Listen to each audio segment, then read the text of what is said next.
apa sih yang menjadi penekanannya? Ini bukan tentang evolusi, bukan tentang ilmiah, tapi ada 3 hal yang menjadi penekanan dari Kejadian 1 ayat 31 ini. Yang pertama tentang hierarki dari penciptaan ya. Hierarki dari penciptaan itu adalah waktu Musa menuliskan kitab ini, Musa sedang berpolemik.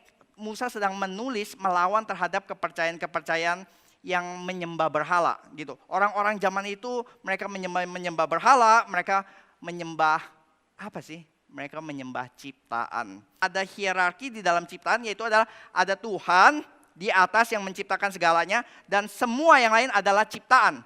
Allah pencipta dan ciptaan. Sedangkan pada zaman itu orang itu tidak melihat demikian.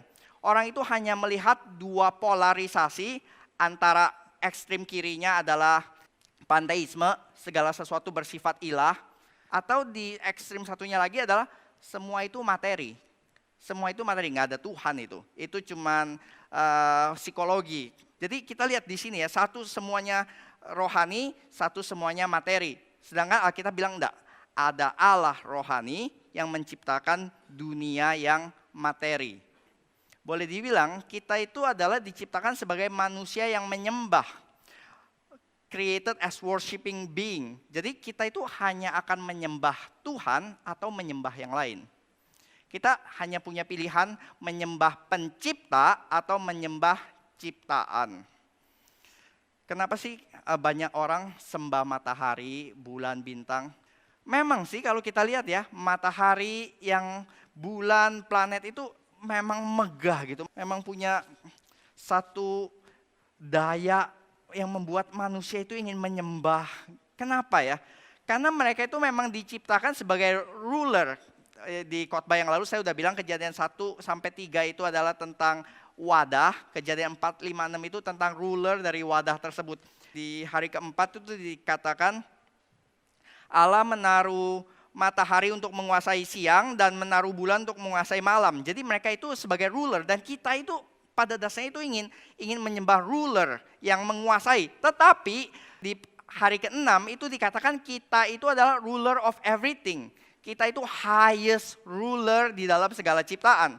Jadi hierarkinya adalah Allah, manusia, dan segala ciptaan. Bahwa kita itu berkuasa atas segala ciptaan yang lain. Kita tidak boleh menyembah ciptaan. Kita tidak boleh menyembah apapun itu.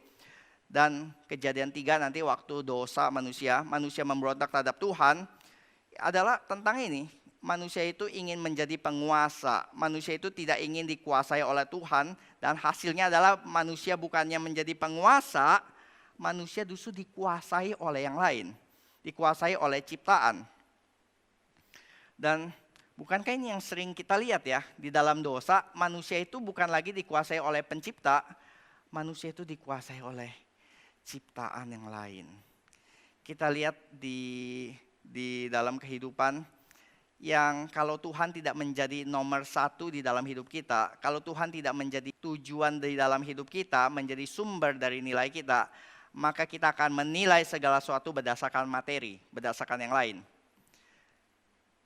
Pernikahan. Kenapa orang menikah? Karena yang dinilai bukan lagi orangnya gitu, tapi yang dinilai dia bisa kasih saya profit apa gitu. Dia bisa memberikan security apa terhadap saya. Atau kita masuk ke kantor atau yang lain gitu, kita tidak menanyakan tentang Tuhan ingin saya apa di kantor ini, tetapi yang ditanyakan adalah apa yang saya bisa dapatkan dari kantor ini, dari perusahaan ini. Jadi yang kita cari itu adalah hal-hal yang lain. Kita dikuasai oleh hal-hal yang lain kecuali Tuhan.